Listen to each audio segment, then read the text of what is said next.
second thing I want to show you is that they nest together, which is why you can have one lid only for 15 core boxes. And also, they store it on a pallet. You're not storing them on a vertical core rack, so it's never going to fall over. It's never going to get oxidization like you're getting now, which makes the scanning impossible because of the oxidization.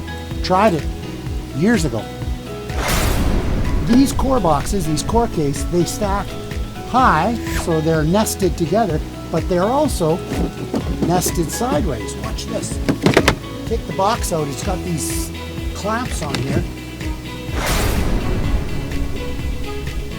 Another thing you'll note about the Corecase product is every one of them has holes in the end.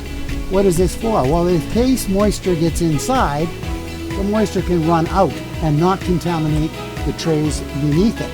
Many core trays have the holes in the channels themselves, which leads to contamination of the core underneath.